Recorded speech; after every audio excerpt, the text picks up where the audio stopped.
Puji Tuhan, shalom Bapak Ibu yang dikasihi dan diberkati oleh Tuhan. Senang sekali kembali bisa menjumpai Bapak Ibu untuk membagikan berkat firman Tuhan. Saya percaya firman Tuhan adalah harta yang terbaik, ya, harta yang abadi. Firman Tuhan adalah kekuatan Allah yang menyelamatkan saudara dan saya. Katakan Tuhan Yesus itu baik. Amin. Puji Tuhan yang merancangkan kebaikan-kebaikan dalam hidup kita semuanya. Hari ini saya akan berbicara tentang berkat orang saleh, ya. Mari kita akan melihat di dalam Mazmur pasal 37 sekarang ayat 18 dan ayat 19. Dikatakan begini, saudaraku. Tuhan mengetahui hari-hari orang yang saleh, dan milik pusaka mereka akan tetap selama-lamanya. Mereka tidak akan mendapat malu pada waktu kecelakaan, dan mereka akan menjadi kenyang pada hari-hari kelaparan. Wow, dahsyat ya, Allah kita merancangkan yang begitu luar biasa baiknya terhadap orang-orang yang saleh. Katakan amin. Puji Tuhan, saudaraku. Apa itu saleh? Nah, kita belajar, saudaraku, apa arti kata saleh. Ya, dalam bahasa Yunani, saudaraku, ada dua kata yang menerjemahkan kata saleh. Yang pertama yaitu eulabias, ya. Eulabias artinya orang yang menghormati Allah dan takut akan Allah, ya. Eulabias itu artinya orang yang menghormati Allah dan hidupnya takut akan Tuhan. Lalu kemudian yang kedua adalah eusebeia, ya. Eusebeia artinya adalah holiness, yaitu kesucian. Jadi dari dua kata Yunani ini saya menyimpulkan, saudara, bahwa orang saleh itu artinya orang yang hidup dalam kesucian, orang yang menghormati Tuhan dan yang hidupnya takut akan Allah. Nah, saudaraku, itu sebabnya tidak heran kalau kehidupan orang saleh yang saya sebutkan tadi, hidup dalam kesucian, menghormati Allah dan takut akan Tuhan. Kemudian di dalam ayat yang ke-18 dan 19 itu dijelaskan, saudaraku, secara rinci bagaimana Allah sangat memberkati orang-orang yang saleh. Nah, saudaraku yang dikasihi Tuhan, nah, kita akan belajar, saudaraku, apa saja berkat orang saleh. Yang pertama dikatakan di dalam ayat yang ke-18 tadi, saudaraku. Yang pertama adalah Tuhan mengetahui, ya, hari-hari orang saleh. Apa maksudnya ini, saudaraku? Nah, kita akan belajar, saudaraku, ya. Arti kata mengetahui itu kan berarti Tuhan itu memperhatikan, Tuhan itu mengamat-amati, Tuhan itu mempedulikan. Nah, saudaraku, dari kata Allah mengetahui hari-hari orang saleh, artinya Allah memperhatikan hari-hari kehidupan orang saleh. Tuhan tahu, saudaraku, ya. Tuhan tahu ketika kita sedang sukacita, ketika kita dalam berkat, ketika kita dalam kelimpahan, Tuhan tahu. Tapi, saudaraku, ketika kita juga sedang berduka cita, kita sedang sedih, kita sedang dalam penderitaan, kita sedang terhimpit, saudaraku yang dikasihi Tuhan, kita juga sedang berurai air mata, kita sedang menderita dan sebagainya, Allah juga mengerti, Allah peduli, Allah memperhatikan, Allah mengamat-amati. Nah, saudaraku yang dikasihi Tuhan, ada beberapa contoh dalam Alkitab. Yang pertama, saudaraku, yaitu ketika Tuhan Yesus itu merasa masgul hatinya, ya, di dalam Yohanes pasal 11 ayat yang ke-33. Ya, demikian puji firman Tuhan. Yohanes pasal 11 ayat 33 berkata seperti ini. Ketika Yesus melihat Maria menangis, saudaraku, ya. Jadi saya mengatakan, ya, ketika Tuhan melihat kita menangis, berurai air mata, kesedihan, sedang dalam penderitaan, dalam himpitan, seperti yang dialami oleh Maria, karena Maria ditinggal mati oleh saudaranya, yaitu adiknya yang bernama Lazarus, saudaraku, ya. Dan waktu Yesus berjumpa dengan Maria, ketika Maria sedang menangis, dikatakan, dan juga orang-orang Yahudi yang datang bersama-sama dia, maka masgullah hati Tuhan Yesus. Ia sangat terharu dan berkata, di manakah dia kamu baringkan, dan seterusnya. Nah, saudara yang dikasihi Tuhan, itu contoh yang pertama, bahwa Allah peduli, Allah mengetahui hari-hari orang saleh, artinya Allah peduli, Allah mengerti apa yang menjadi persoalan saudara dan saya. Yang kedua, saudara, waktu murid-murid sedang kepayahan karena perahunya diterpa angin sakal, saudara. Markus pasal yang ke-6, saudara. Mari kita akan melihat Markus pasal yang ke-6 ayat yang ke-48 ya. Ketika Yesus melihat betapa payahnya mereka mendayung karena angin sakal, maka kira-kira jam 3 malam Yesus datang kepada mereka berjalan di atas air dan ia hendak melewati mereka. Ketika mereka sedang kepayahan, ketika mereka sedang dalam kondisi ketakutan, panik dan seterusnya karena angin sakal, ya saudaraku, gelombang yang datang yang menimpa perahu mereka, Yesus itu saudaraku mendatangi murid-murid dan dan Yesus memberikan penghiburan, kekuatan kepada para murid-muridnya. Yang ketiga saudaraku, waktu terjadi kekurangan air anggur di negeri Kana saudaraku, dan itu adalah mujizat Yesus yang pertama di dalam Yohanes pasal 2 ayat 1 sampai ayat yang ke-11. Saudara nanti baca di situ. Waktu itu ada pernikahan di Kana saudaraku, dan Yesus, murid-muridnya dan ibu Yesus juga diundang. Saudaraku, artinya mereka punya hubungan yang akrab dengan Yesus. Itu sebabnya Yesus diundang. Lalu kemudian yang terjadi adalah mereka kehabisan air anggur, sementara tamu-tamu terus berdatangan saudaraku, dan mereka harus mengalami situasi yang sulit saudaraku. Dia dalam kondisi yang aduh, gimana nih kalau sampai tamu-tamu tidak bisa menikmati anggur saudaraku.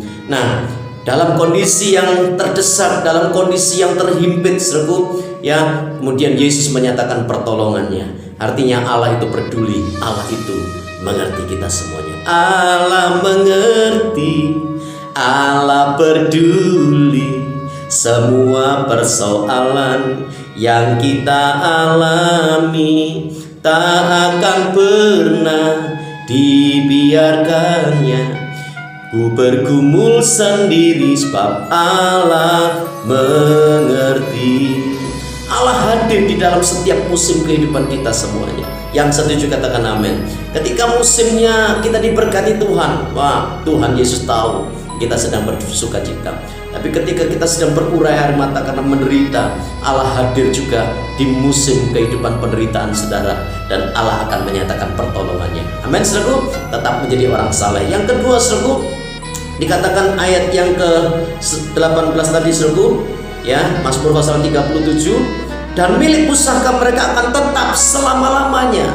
Nah saudaraku, dalam konteks perjanjian lama, milik pusaka adalah bagian atau daerah atau wilayah yang diberikan atau diwariskan sebagai hak milik, ya, untuk suku-suku yang ada di Israel, ya, suku Ruben, Simeon, Yehuda dan seterusnya saudaraku. Tapi dalam konteks perjanjian baru, milik pusaka atau warisan itu adalah bagian kekayaan yang sudah ditentukan, ya, oleh Bapa untuk anak-anaknya, dan anak-anaknya itu adalah saudara dan saya juga, ya. Yesus itu anak yang sulung dan kita adalah anak-anak yang berikutnya saudara. Ya, puji Tuhan, bersyukur kepada Tuhan karena Yesus telah mendapatkan warisan dari Bapa, dan dia adalah anak yang sulung, dan kita adalah anak-anak juga dari Bapa saudara, yang dilahirkan oleh kuasa firman dan Roh Kudus. Bukan hanya kekayaan duniawi kita diberkati Tuhan, tapi juga kelak akan mewarisi kerajaan Allah yang penuh dengan kemuliaan. Yang setuju katakan amin. Puji Tuhan saudara yang kasih Tuhan. Dan dikatakan tadi saudaraku, milik pusaka atau warisan mereka akan tetap selama-lamanya, ya. Untuk orang-orang yang saleh, Tuhan akan haleluya menyediakan, ya, warisan atau milik pusaka, dan itu tetap ada dan tidak akan hilang saudara. Yang ketiga, berkat orang saleh adalah ayat 19. Mereka tidak akan mendapat malu pada waktu kecelakaan, dan mereka menjadi kenyang pada hari-hari kelaparan. Nah saudaraku, dua kata yaitu kecelakaan dan kelaparan itu adalah mewakili sebuah persoalan, keadaan yang mengerikan, keadaan yang menakutkan, keadaan yang saudaraku membuat hati ini menjadi takut saudaraku yang kasih Tuhan, karena kecelakaan dan kelaparan itu mewakili sebuah persoalan yang berat tentunya saudaraku. Ya, semua peristiwa buruk yang terjadi di dunia ini saudaraku tidak akan berdampak buat orang-orang yang saleh. Yang setuju katakan amin. Puji Tuhan. Memang saudaraku, terkadang Tuhan izinkan kita harus masuk ke dalam lembah kekelaman, ya, harus masuk ke dalam bayang-bayang kematian saudaraku. Ya, artinya air mata, kesulitan, penderitaan. Tapi lembah kekelaman itu tidak akan mempengaruhi kehidupan orang-orang yang saleh, saudaraku. Kenapa, saudaraku? Karena Tuhan memperhatikan, Allah mengamat-amati, Dia peduli, dan Dia bersama dengan kita. Dahsyatnya Allah kita, saudaraku. Tidak penting di mana kita berada, yang penting dengan siapa kita berada di situ, saudaraku. Ya, lembah kekelaman sekalipun, kalau ada Yesus di dalamnya, sekalipun kita berada di dalam lembah bayang-bayang maut, tapi kalau kita bersama dengan Yesus, saya percaya, saudaraku, yang namanya lembah kekelaman itu akan diubah oleh Tuhan menjadi padang rumput yang penuh dengan berkat Allah. Kita menikmati kelimpahan, tidak ada kata kelaparan, tidak ada kata kecelakaan buat orang-orang saleh, sebab Allah sanggup melihara saudara dan saya. Yang setuju sama-sama katakan, Yesus itu baik. Haleluya, saudara yang kasih Tuhan. Luar biasa Tuhan kita, saudaraku. Dia menyediakan berkat sehingga kita tidak akan mengalami dampak dari yang namanya kelaparan. Dia akan tetap melindungi kita sehingga tidak ada dampak yang namanya kecelakaan. Buat orang saleh, Allah itu tempat perlindungan yang kuat, dan Allah itu adalah pemelihara jiwa kita semuanya. Puji Tuhan, saudara yang kasih Tuhan. Di dalam Nehemia pasal 13 ayat yang kedua bagian B, Allah kami itu mengubah kutuk menjadi berkat. Nah, saudara yang kasih Tuhan, ya, jadi Allah berkuasa mengubah keadaan dan situasi yang namanya kecelakaan, yang namanya kelaparan itu akan diubah oleh Tuhan. Bahkan kutuk pun diubah oleh Tuhan menjadi berkat. Ya, Markus pasal 3 ayat 37 mengatakan, Ia, yaitu Tuhan, menjadikan segala-galanya baik. Amin. Tuli dibuatnya mendengar, bisu dibuatnya berkata-kata. Allah kita dahsyat. Dia tidak pernah merancangkan yang buruk. Rancangan Tuhan adalah kebaikan, masa depan yang penuh dengan harapan dan damai sejahtera. Mengapa situasi kecelakaan dan kelaparan dalam ayat 19 itu tidak berlaku bagi orang saleh, saudaraku? Karena Ibrani pasal 12 ayat yang ke-8 mengatakan, ayat 28, saudaraku, ya. Ibrani 12 ayat 28 berkata, jadi karena kita menerima kerajaan yang tidak tergoncangkan, ya, marilah kita mengucap syukur dan beribadah kepada Allah menurut cara yang berkenan kepadanya, yaitu dengan hormat dan takut akan Allah. Nah, saudara yang kasih Tuhan, itu artinya orang-orang saleh, dia ditempatkan oleh Tuhan di sebuah kerajaan yang namanya kerajaan yang tidak tergoncangkan. Dunia ini tergoncang semua. Dunia ini digoncang oleh Tuhan luar biasa, ya. Bangsa-bangsa tergoncang, ekonomi tergoncang, manusia semuanya tergoncang. Tapi kita yang saleh di hadapan Tuhan itu akan ditempatkan oleh Tuhan di sebuah negeri yang tidak tergoncangkan oleh apapun juga. Hiduplah dalam kesalehan dan selamat menikmati berkat-berkat yang luar biasa. Saudara dan saya menikmati berkat sebagai orang yang saleh. God bless you. Tuhan Yesus memberkati kita. Haleluya. Tuhan Yesus baik. Puji Tuhan.